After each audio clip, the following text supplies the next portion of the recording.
Bu saldırı açıkçası tüm İslam alemine ve sağduyulu tüm insanlığa karşı işlenmiş bir nefret suçudur. Bu nefret suçu özgürlük olarak değerlendirilemez. Hiçbir şekilde özgürlük olarak değerlendirilemez. Bu nefret suçunu işleyen zalimler aslında şunu gösteriyorlar. Kur'an hakikati barındırıyor, adaleti barındırıyor, toplumsal huzuru barındırıyor ve bu zalimler aslında hakikate, adalete ve toplumsal huzura karşı bu nefret suçunu işliyorlar. Bu bir düşünce özgürlüğü olamaz. Eğer dünya olarak insanlık ailesi bu alçaklığa tepkisini göstermezse yeryüzünde tüm insanlığa karşı kaotik ortamlar oluşacak. Çünkü diğer dinler, inanışlar veya diğer fikirlere karşı da bu alçaklık tekrardan işlenecektir. Bu konuda İsveç hükümeti veya bu alçaklığı işleyen siyasetçi kimse şunu net bilsin ki Kur'an'ın sayfalarını yakmakla bu hakikati söndüremezsiniz. Kur'an'ın harflerini yakmakla bu adaleti ve bu güneşi söndüremezsiniz. Bu dünyayı karanlığa, zulümata çeviremezsiniz. Çünkü biz Kur'an'ın hakikatlerini, Kur'an'ın harflerini zihnimize kazmışız. Bu yönüyle Kur'an sayfalarını yakmakla bu hakikatleri söndürmeyeceğini tüm dünyaya da buradan duyurmak istiyoruz. Kur'an meselesi bizim kırmızı çizgimizdir. İman meselemizdir. Varlığımız ve cihat sebebimizdir. Bu yönüyle İslam alemine ve sağduyulu tüm insanlığa çağrıda bulunuyoruz. Ve diyoruz ki her şeyden önce İslam alemi ve idarecileri ve devlet yetkilileri bu alçakça saldırıya karşı açık, net bir tavır almalı. Bunlara karşı somut yaptırımlar yapmalıdır. Siyasi, ekonomik ve diplomatik tüm ilişkilerini gözden geçirilmeli. Bu İsveç hükümetine karşı bir yaptırım yapılmalı ve tüm insanlık da, tüm İslam alemi de bu nefret suçuna karşı bir duruş sergilemeli.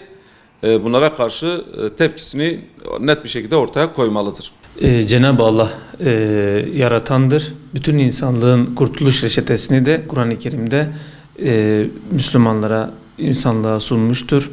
Biz gerçek manada kurtuluşu aramak istiyorsak Kur'an-ı Kerim'de bulabiliriz. Dolayısıyla bizim kutsal kitabımızdır ve kutsal kitabımıza yapılabilecek en ufak bir saldırıyı da kesinlikle kabul etmiyoruz. İsveç'in de bir aşırı sağcı provokasyonun, işte milliyetçi, ırkçı bir provokasyonun böylesi bir Kur'an-ı Kerim'i yakma eylemi girişimine karşı izin vermesini de asla kabul etmiyoruz.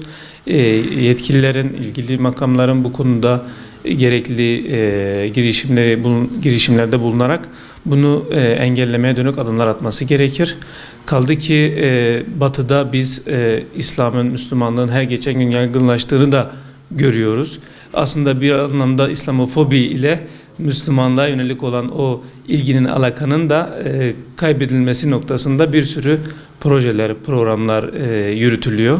Ne kadar yaparlarsa yapsınlar, güneş balçıkla sıvanmaz. İslam'ın evrensel mesajları, bütün insanlığı kurtuluşa erdirecek olan mesajları bütün dünyaya yayılacak ve insanlarımız Cenab-ı Allah nurunu tamamlayacaktır. Buna kimse engel olamaz.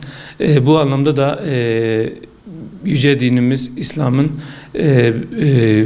İslam'a yönelik olan yapılan bütün bu saldırıların bertaraf edilmesi gerekir. Bunu kesinlikle kabul etmiyoruz. Tabii burada asıl olan yetkili makamda bulunan kişilerin buna göstereceği tepkidir. Yani dış işlerine ilgili temsilcinin, işte İsveç temsilcisinin çağrılmış olması, buna dair tepkinin gösterilmiş olması olumludur. Bütün partilerin de bununla ilgili de gerekli duyarlılığa birçok partinin aslında sahip olduğunu ve yetkililerinin konuyla ilgili açıklamalarda bulunduklarını da gördük. Neticede Türkiye halkı çok büyük bir kesiminin Müslüman olduğu bir halk ve bu tarz eylemlere de kimsenin razı olmayacağını görüyoruz, biliyoruz. Hele şu süreçte İsveç'in işte NATO'ya girmek için Türkiye gibi devletlere muhtaç olduğu bir zamanda böylesi eylemlere izin veriyor olması da ayrı bir handikaptır. Dolayısıyla bunu kabul etmiyoruz. Kur'an-ı Kerim bizim yüce dinimizin kitabıdır. Cenab-ı Allah'ın bütün insanlığın kurtuluşu için göndermiş olduğu kitaptır. Ve bu kutsalımıza yapılacak en ufak bir saldırıyı da kesinlikle kabul etmiyoruz.